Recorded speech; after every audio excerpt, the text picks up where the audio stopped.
معاشرہ، معیشت، میڈیا، مذہب اور ماں۔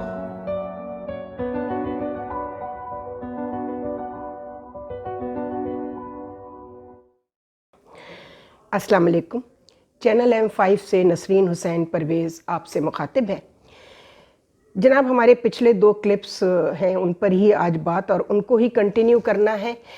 ایک کلپ تو آف کورس نظام کے بدلنے سے متعلق ہے کہ ہم کون سے نظام میں، پاکستان کی جو صورتحال ہے اس میں وہ کون سا نظام ہے جو عوام کو بھی سوٹ کرتا ہے، حکومتوں کو بھی سوٹ کرتا ہے، سروس پرووائڈرز کو بھی سوٹ کرتا ہے اور لیجسلیٹرز کو بھی سوٹ کرتا ہے۔ اس پر تو ہم ایک کمپلیٹ اپنی بات کریں گے، لیکن اس سے پہلے ارشد شریف صاحب کے قتل کے کچھ سروں اور کھروں کے حساب سے جب ہم نے بات کی تو ظاہر ہے جہاں پر نشیب ہوتا ہے وہاں پر پانی بھی کھڑا ہو جاتا ہے۔ اور وڈو کے حوالے سے خاتون بہت غصے میں ہے کہ ہر وڈو دوسری شادی نہیں کرتی اور تیسری نہیں کرتی اور چوتھی نہیں کرتی، اور ہر وڈو جو ہے وہ رسپیکٹڈ ہے۔ بالکل میں آپ سے ایگری کرتی ہوں محترمہ پروین خان ہیں کوئی، تو ان سے میں یہ کہنا چاہتی ہوں کہ وڈو بہت رسپیکٹڈ ہے ہمارے لیے، چونکہ وہ جیسی بھی ہو کم از کم طلاق یافتہ سے زیادہ مزے میں رہتی ہے، چونکہ اس پر وہ دھبا نہیں ہوتا۔ جو بیچاری معصوم ہوتے ہوئے بھی اگر اس کو ڈائیورس ہوئی بھی ہو تو لوگ، یہ معاشرہ اس قسم کا ہے بیمار کہ وہ ہمیشہ اس عورت کو پتھر زیادہ مارتا ہے جس کی طلاق ہو گئی ہے، تو وہ ہمیشہ عورت ہی کو قصوروار ٹھہراتے ہیں۔ یہ سرے سے غلط تھیسز ہے۔ لیکن طلاق کی بڑھتی ہوئی صورتحال اور اس کی وجوہات بھی جو ہیں، ہم اس پر پہلے بھی 1-2-3 کلپس کر چکے ہیں، چونکہ ہمارا چینل معاشرے کو مخاطب کرتا ہے۔ اب آئیے ارشد شریف کی تیسری بیوہ کے حوالے سے جو ہم نے بات کی ہے، ہمیں ان کا بہت رسپیکٹ ہے ان کی ہمارے پاس، لیکن جو ان کا کنڈکٹ ہے ارشد شریف صاحب کے قتل سے لے کے، یعنی ان کی تدفین سے بھی پہلے، وہ آج کے دن تک کا ہم کنڈکٹ دیکھ رہے ہیں۔ ینگ ہیں، خوبصورت ہیں، پڑھی لکھی ہیں یا نہیں یہ نہیں معلوم، لیکن ان کے نام کے ساتھ ڈیفنس اینالسٹ لکھا جا رہا ہے، دفاعی تجزیہ نگار۔ تو ہماری نظر سے کبھی ان کا دفاعی تجزیہ چونکہ گزرا نہیں ہے، تو ہمیں جو ہمارا ایکسپیرینس ہے میڈیا کے حوالے سے، ہمیں یہ محسوس ہو رہا ہے اور ہماری انٹیوشن کبھی غلط نہیں ہوتی۔ اور جہاں تک وڈو کے رسپیکٹ کا تعلق ہے، آف کورس، اور وڈو کو شریعت نے، مذہب نے دوسری کیا تیسری شادی کی اجازت دی ہے۔ یہاں تو نانیوں دادیوں کو اجازت مل گئی ہے کہ وہ اپنے شوہر چھوڑ کر جو ہے وہ دوسری شادی کریں، نواسے نواسی اور پوتے پوتیاں چھوڑ کر دوسری شادی کریں، اور خاتون اول بننے کے خود بھی خواب دیکھیں اور دوسروں کو بھی دکھائیں، اور اس کے بعد جب وہ بن جائیں خاتون اول تو اس کے بعد وہ جو کچھ انہوں نے کیا، ہمارے سامنے سب سے بڑی مثال ہے۔ ماڈل ہوتا ہے آپ کا جو head of the chief executive ہوتا ہے ملک کا، تو پنکی بیگم کا سارے ہمارے کنڈکٹ اور ان کی رسپیکٹ سب کے سامنے ہے، ہم وہ بات نہیں کر رہے۔ لیکن وڈو جو ہے، اگر وہ اپنے شوہر کی قتل کے یا اس کے وفات کے فوراً بعد وہ عدت میں بیٹھ جاتی ہے، پھر وہ نامحرم کے سامنے نہ تو آتی ہے، نہ ہی وہ نامحرم کے سے بات کرتی ہے، پلس نامحرم چینلز جو ہیں اگر اس کی جوانی کی تصویریں ہوں یا لیٹسٹ تصویریں ہوں، وہ لگانا شروع کریں حسین و جمیل تصویر، اور اس کے ساتھ آڈیو ان کی چلانا شروع کر دیں، جبکہ انہوں نے تو تدفین کیا، انہوں نے تو قتل کے فوراً بعد جالی کی نقاب ڈال کر، یعنی جس میں سے ان کا پورا چہرہ نظر آئے، فوراً ہی بیان بازی شروع کر دی تھی۔ جبکہ ارشد شریف کی والدہ جن کا حق تھا، لیکن ظاہر ایک ماں کو کہاں ہوش ہوگا جس کے 2 جوان بیٹے چلے جائیں، وہ تو کسی اور ہی تصور میں ہے کہ کسی طرح اللہ کرے کہ ان کے بیٹے کے جو ہے وہ قتل کی تحقیقات صحیح طریقے سے ہو جائیں اور صحیح مجرم اللہ کرے کہ پکڑے جائیں۔ لیکن ان کی دوسری بیگم جو ان کے بچوں کی ماں ہیں، وہ بھی ہمیں کہیں سامنے نظر نہیں آئیں، اور صحیح معنوں میں وہ عدت کا احترام کر رہی ہیں۔ جو معاشرے نے، جو مذہب نے ایک بیوہ کے لیے عدت کا پروٹوکول ہے، اس عدت کے پروٹوکول کو وہ مینٹین کر رہی ہیں، اور ہم نے انہی کو اس لیے سلام بھی کیا ہے۔ ان کے بچوں کی تربیت کے اوپر ہم نے ان کی ماں یعنی کہ ارشد شریف کی دوسری بیگم اور ان کی والدہ ارشد شریف کی، ان کو ہمارا آج بھی سلام ہے، چونکہ ہم نے ان کے بچوں کی تہذیب دیکھی اپنے والد کے شہادت کے بعد۔ تو بی بی پروین خان صاحبہ، یہ فیک نام ہوگا مجھے معلوم ہے، جو لوگ یہ فیک ناموں سے کامنٹ کرتے ہیں یہ زیادہ تر وہی لوگ ہوتے ہیں جو انٹرسٹ گروپ ہوتا ہے. ان کے ارد گرد اس وقت بہت سارے چاہنے والے موجود ہیں، جس میں مہر بخاری سب سے آگے ہیں، اور بھی خواتین ہیں، اور جنہوں نے چینل پہ مسالہ بیچنے کے لیے اس ویڈیو کو سامنے لے کر آئے ہیں.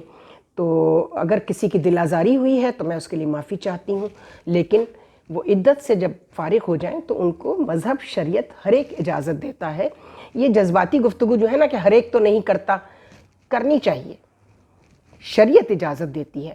یہ معاشرہ بہت خراب ہے، اس میں ایک اکیلی عورت، چاہے وہ وڈو ہو، چاہے وہ سنگل ہو، چاہے وہ ڈیورسی ہو، اس کو بہت سارے ایسے مسائل کا سامنا کرنا پڑتا ہے جو ان شادی شدہ عورتوں کو نہیں کرنا پڑتا، جو شوہر کو ایک سوشل سیکیورٹی سرٹیفکیٹ کے طور پر بھی استعمال کرتی ہیں.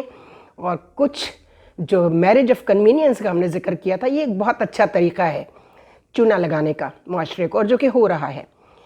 تو اس پر بھی بہت ہم نے اپنے کلپس کیے ہیں، لیکن آئندہ بہت ڈیٹیل میں کریں گے اور کچھ ہنٹس بھی دیں گے، پہچاننے والے پہچان جائیں تو بہت اچھی بات ہے.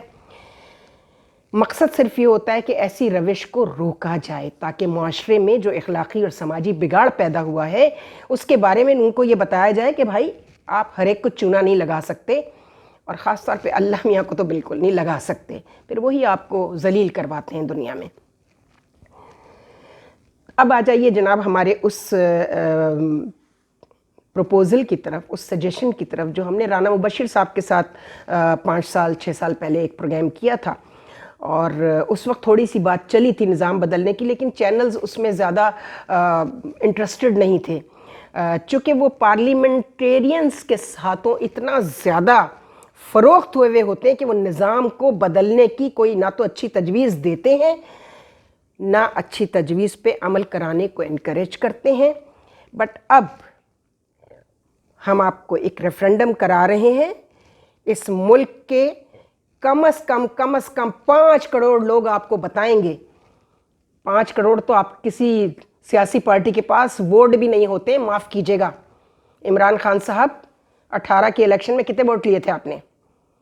تو ہم اس پہ بھی بات کریں گے. اب مجھے یاد پڑتا ہے ARY پر سب سے پہلا پروگرام 18ویں ترمیم کی جو تباہ کاریاں ہیں آئین میں، اس کے حوالے سے ڈاکٹر دانش نے غالباً کیا تھا. اس میں ماروی میمن بھی تھیں، اور اس میں حامد علی خان بھی تھے جو اس وقت ان کے لیگل ایڈوائزر تھے عمران خان صاحب کے. اور انہوں نے کہا تھا کہ ہاں 18ویں ترمیم ملک کی ترقی کی راہ میں بہت بڑا پتھر، بہت بڑی رکاوٹ ثابت ہو چکی ہے. اور اپنے پچھلے ہم نے پروگرام میں جہاں ہم نے کہا تھا پلٹ تیرا دھیان کدھر ہے، وہ ہم نے 13 جو تھا نا معاشرے کو کہا تھا کہ تم کن چیزوں میں تمہیں میڈیا نے اور سیاستدانوں نے پھنسا دیا، یہ دیکھو تمہارے ساتھ کیا ہو رہا ہے، تمہارا دھیان ہی نہیں جا رہا اس طرف. جب برباد ہو جاؤ گے تب سوچو گے کہ یہ کیا ہوا، تو اس سے پہلے سوچ لو. وہ علامہ اقبال نے کہا نا تیری شکوہ اور جواب شکوہ ضرور پڑھیے. ہم بھی اس پر کام کر رہے ہیں، شکوہ اور جواب شکوہ پر، چونکہ اب معاشرہ وہاں آ کر کھڑا ہو گیا ہے جہاں اللہ سے شکایت کرنے والوں اور اللہ کی طرف سے جواب آنے کا، جو علامہ اقبال نے جس طرح اس کو جب شکوہ اور جواب شکوہ میں پینٹ کیا ہے، اس سے زیادہ خوبصورت صورتحال جو ہے وہ کسی شاعر نے پیش نہیں کی. تو جناب علی، اسی میں ایک شعر ہے کہ تیری بربادیوں کے مشورے ہیں آسمانوں میں. یہ کون ہے تیری بربادیوں کے؟ یعنی ایک اے انسان تو سنبھل جا نہیں تو اللہ کے پاس تیری بربادیوں کے مشورے ہو رہے ہیں. وہ مشورے کس سے ہو رہے ہیں؟ یہ ایک اور علیحدہ سبجیکٹ ہے. فرشتوں سے ہو رہے ہیں، انبیاء سے ہو رہے ہیں. کیا اللہ کو مشاورت کی ضرورت ہے؟ نہیں. یہ آسمانوں میں مشورے کس کس کے ہو رہے ہیں؟ کیا یہ اللہ کر رہا ہے مشورے؟ نہیں. تو کیا یہ انبیاء اور ائمہ اور اولیاء جو شہید ہیں، اور شہید زندہ ہے، اور جو زندہ ہیں مشورہ بھی وہی کر سکتے ہیں. بے شک ہمیں ان کی معرفت نہیں کہ وہ زندہ ہیں اور اللہ سے اپنا رزق پاتے ہیں، یا یہ ان کی طرف اشارہ ہے. اس پر ہم بلائیں گے علامہ اقبال پر، جن لوگوں نے بہت کام کیا ہے، ان سے بھی بات کریں گے. تو آپ لوگوں سے یہ کہنا ہے کہ اب جو ہم ایک پروپوزل دینے جا رہے ہیں پراپر نظام کو بدلنے کے حوالے سے کہ نظام کے بدلنے کی یہ صورت اگر دوبارہ ریوائیو ہو جائے، یعنی کہ field marshal general Ayub Khan کے زمانے کا جو مارشل لا ہے اس کو ہم نے سامنے رکھا ہے، اور پلس ہم نے جو بہت اچھی گورننس سے ریلیٹڈ کہلاتے ہیں اسٹرکٹ گورننس، وہ نواب امیر محمد کالا باغ تھی، ان کی گورننس بہت زبردست تھی، اور وہ تمام لوگ جو ہمارے مختلف سروس گروپس سے تھے، مختلف ہمارے دانشوروں کے ہمیں جو مقالے ہیں وہ نظر آتے ہیں کہ وہ ریاست ان سے مشورہ کیا کرتی تھی بلا کر، تھنک ٹینک ہوتے تھے۔ وہ تھنک ٹینک کی تو ٹرم جب ایجاد ہوئی تو لوگ سمجھے کہ شاید اب یہ تھنک ٹینک بننے لگے، نہیں، اس وقت بھی تھنک ٹینک ہوتے تھے، اور وہ تھنک ٹینک جو ہیں وہ معاشرے کو پہلے سامنے رکھتے تھے، عوام کو پہلے سامنے رکھتے تھے کہ ان کو کن تجاویز سے فائدہ ہوگا، اور پھر وہ ریاست کو پیش کر دیتے تھے۔ تو جو قابل عمل تجاویز ہوتی تھیں وہ ان کو حکومتیں اپنا لیتی تھیں۔ لیکن یہ جو بھٹو صاحب کے بعد والا پاکستان ہے، یہ عجیب و غریب پاکستان بنا کر گیا ہے وہ شخص، جمہوریت کا سب سے بڑا چیمپئن کہلانے والا بھٹو۔ اس پر بھی ہمیں آئے ہیں، بہت سارے آئے ہیں، ہم کہنا نہیں چاہتے کہ برے کامنٹس آئے ہیں، ہماری تو تعریف کی گئی ہے، لیکن ہم چاہیں تو اپنی تعریفوں کے پل جو باندھے گئے ہیں وہ بھی پیش کر دیں۔ نہیں، تعریف کروانی مقصود نہیں ہے، لیکن اس میں سچائی یہ کہ انہوں نے کہا کہ شکر ہے آپ نے جو بات کی ہے، تو جن لوگوں نے اس ملک کو برباد کیا، بھٹو کے کلچر نے اس ملک کی سیاسی، سماجی اور اخلاقی تباہی میں جو رول پلے کیا، وہ اب خود برباد ہو گئے ہیں۔ ایک سندھ کی چھوٹی سی پارٹی بن کر رہ گئی ہے وہ فیڈریشن کی پارٹی، اور فیڈریشن کی پارٹی کی جگہ کس نے لے لی ہے؟ اب نہ تو نواز شریف صاحب نے اور نہ تو پیپلز پارٹی نے، بلکہ وہ جن سے بہت امیدیں باندھی گئیں، عمران خان صاحب۔ آج کل تو انہی کو مسیحا اور نجات دہندہ وغیرہ کا کہا جا رہا ہے۔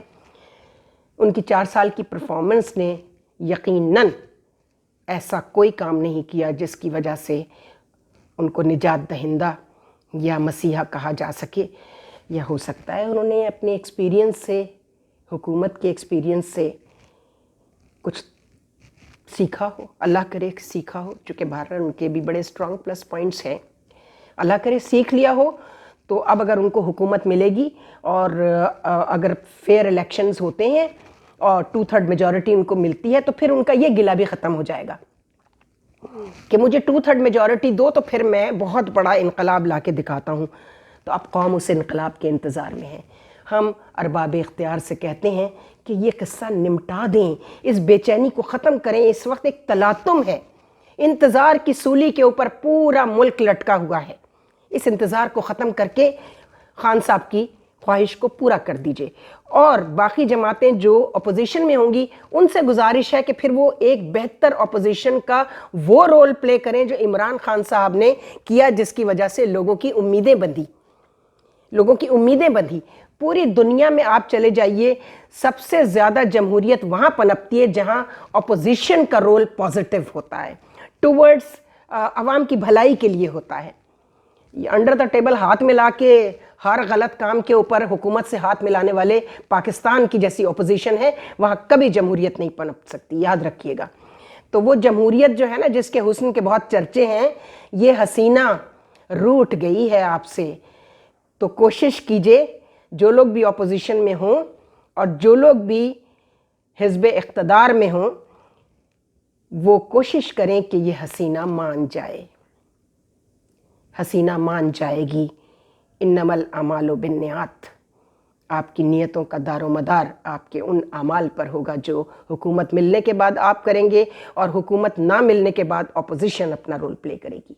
خدا حافظ۔